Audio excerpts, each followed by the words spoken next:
Imagine the power, the freedom, the ability to enjoy every moment of your life and never miss a minute of your favorite entertainment. Now it's possible with digital video recording. Control live TV just like a DVD. Plus quickly record shows and schedule future recordings while watching your current program. Easy to use, inexpensive DVR.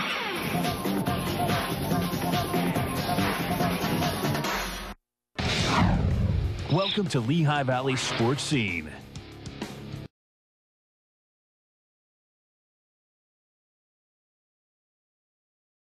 There are certain days in your life which are mountaintops, and this is one of them, without a doubt. They are the pioneers of Parkland softball, and on Wednesday night they were treated as such.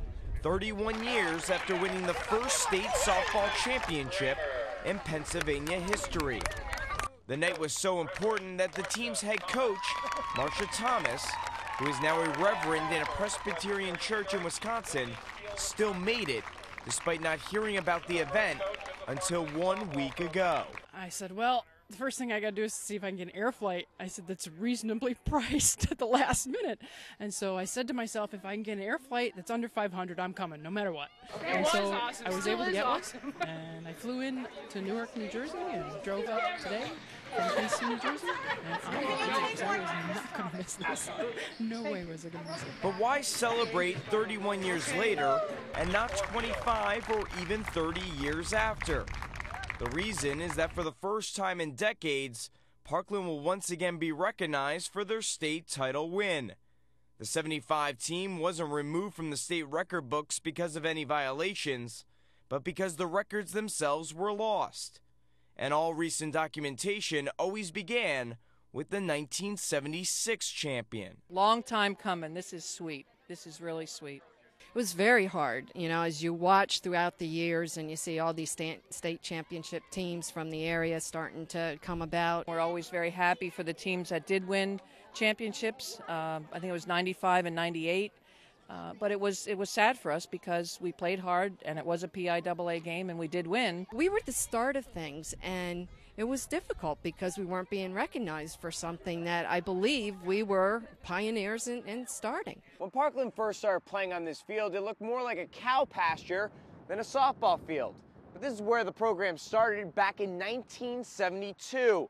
In that first year, the class of 75 were just freshmen and they did not win a single game.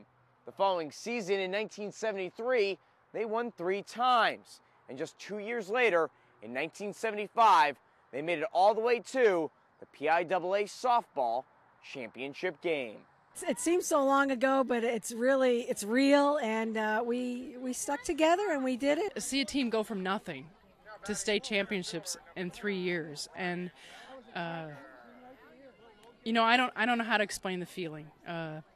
It's a remarkable feat. It's difficult to come out for each and every game when you keep losing, but she never lost focus and she kept us on target. And when we did win, she made a big deal about it. And every year just built on the next, and it finally happened in 75, and it felt real good. The Trojanettes, as they were known back in 75, faced Coatesville in the first ever PIAA softball championship. Entering the 7th inning, Coatesville held a 3-1 lead. But Parkland would not give in. They would battle all the way back. And with the score tied at 3, Donna Speedy Spence would drive in the winning run, giving Parkland the state championship. When I hit that ball, it was that whole way to first base. It was just like jumping for joy. So it was, again, just another awesome experience. One I'll never forget. It's a lifetime memory. It gives me shivers. They had made history. They were Pennsylvania's first softball champions and the first Parkland team in any sport to win state gold. We were the first.